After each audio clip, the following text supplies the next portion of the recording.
प्रधानमंत्री नरेंद्र मोदी जी के नेतृत्व में जिस तरह से पिछले 10 वर्ष में इस कालखंड में भारत की तरफ देखने का नजरिया पूरे विश्व का बदला है। भारत में हुई प्रगति और प्रगति की गति इनको देख करके लोग जिस तरह से चमत्कृत हैं। निश्चित रूप से भारत का विश्व के किसी भी प्लेटफॉर्म, किसी वैश्विक प्लेटफॉर्म, चाहे वो G7 का हो, G20 का हो, वो ब्रिक्स की समिट है, वो जो है यूनाइटेड नेशंस का कोई भी प्लेटफॉर्म, आज उस पर भारत की बात को अनदेखा करके किसी तरह का निर्णय हो जाए, इस तरह की संभावना नहीं है। माननीय प्रधानमंत्री नरेंद्र मोदी जी के नेतृत्व में जिस तरह से विदेश नीति को पिछले 11 साल तक लगातार भारत के हित के परिप्रेक्ष्य में सरकार ने लागू किया, जिस तरह से माननीय प्रधानमंत्री जी ने अपने व्यक्तिगत कौशल से, व्यक्तिगत संबंधों से नए कूटनीतिक संबंध स्थापित किए, आज उसका परिणाम यह है कि भारत हर प्लेटफॉर्म पर सेंटर स्टेज में है। और निश्चित रूप से भारत द्वारा प्रारंभ किए गए विषय संस्कृति के क्षेत्र में यदि मैं बात करूं, जिस विषय में जाकर के मुझे अभी संस्कृति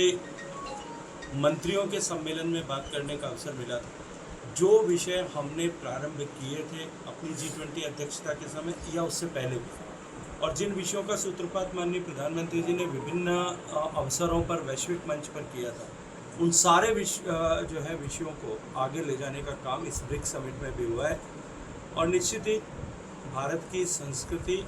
और संस्कृति के आधार पर देशों के बीच में समन्वय, ये जो भारत की नीति और रीति है, इसको आगे ले जाने के लिए हम सब लोग सफलतापूर्वक काम करें। सर, ये जो 10 साल रहे, तो आपको लगता है कि कल जब नड्डा जी जब राजधानी पधारे थे, आप भी साथ थे, उनके चेहरे पे जो खुशी थी, कार्यकर्ताओं में जो खुशी थी, वो एक बड़ा संकेत है? निश्चित रूप से। लेकिन पिछले 11 साल में जिस तरह से भारत ने प्रगति की है, जिस मुकाम से उठ करके भारत ने 11 साल में आज अपना जो स्थान विश्व में बनाया, चाहे वो आर्थिक दृष्टिकोण से देखें कि हम जो 10वें 11वें नंबर की अर्थव्यवस्था होते थे, आज दुनिया की 4थे नंबर की बड़ी अर्थव्यवस्था है। अगर हम अपनी सीमाओं की सुरक्षा के दृष्टिकोण से देखें, अभी हाल में ऑपरेशन सिंदूर के समय भारत की सेनाओं के शौर्य और पराक्रम को पूरे विश्व भर ने चमत्कृत दृष्टि से देखा है। सामान्य मानवीय के जीवन में परिवर्तन के दृष्टिकोण से देखें, इस 11 साल में आमूलचूल परिवर्तन देश ने देखा, और देश ने एक नई गवर्नेंस की विधा को देखा कि जहां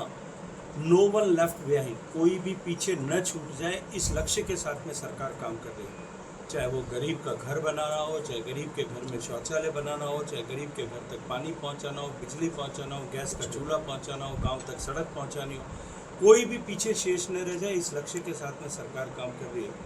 और जिसका परिणाम आज दिखाई देता है कि 30 करोड़ लोग गरीबी की रेखा से बाहर निकल पाए। तो निश्चित रूप से गरीब को गणेश मान करके समाज की सेवा के संकल्प और देश को आगे बढ़ाने, भारत को के सामर्थ्य को बढ़ाने, भारत के शक्ति को बढ़ाने और भारत के विचार को आगे विश्व कल्याण के लिए प्रतिपादित करने के दृष्टिकोण से जो भारतीय जनता पार्टी जिस लक्ष्य को लेकर के स्थापित हुई और काम कर रही है, निश्चित रूप से उसको साकार होते हुए देखना कार्यकर्ताओं के लिए भी और नेतृत्व के लिए, सभी के लिए प्रसन्नता का कारण है। तो उनको सत्र जब आएगा, मानसून का सत्र, उसमें अवसर मिलेगा। लोकतांत्रिक व्यवस्था में हर सत्र में संसद के दोनों सदनों में प्रश्न पूछने की, अपने बात को रखने की अवसर होते हैं, समुचित व्यवस्था है। मुझे लगता है कि वो इतने इम्पेशेंट क्यों हो रहे हैं। सत्र तो आने वाला है, आने वाले सत्र में निश्चित रूप से सरकार के पास में छिपाने के लिए कुछ नहीं है और छिपाने की आवश्यकता भी नहीं है। निश्चित रूप से उनके हर प्रश्न का, हर बात का, हर उनकी जो है उनकी कहीं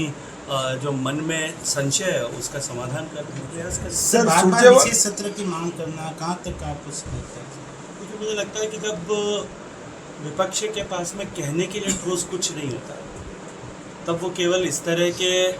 विषयों को खड़ा करके और ध्यान अपनी तरफ आकर्षित करने की प्रयास करते हैं। आने वाले 20-25 दिन में अब तो सत्र प्रारंभ होने वाला है, नया सत्र होगा, मानसून सत्र के समय में निश्चित सबको पूरा अवसर देगा। सर, आपको भारत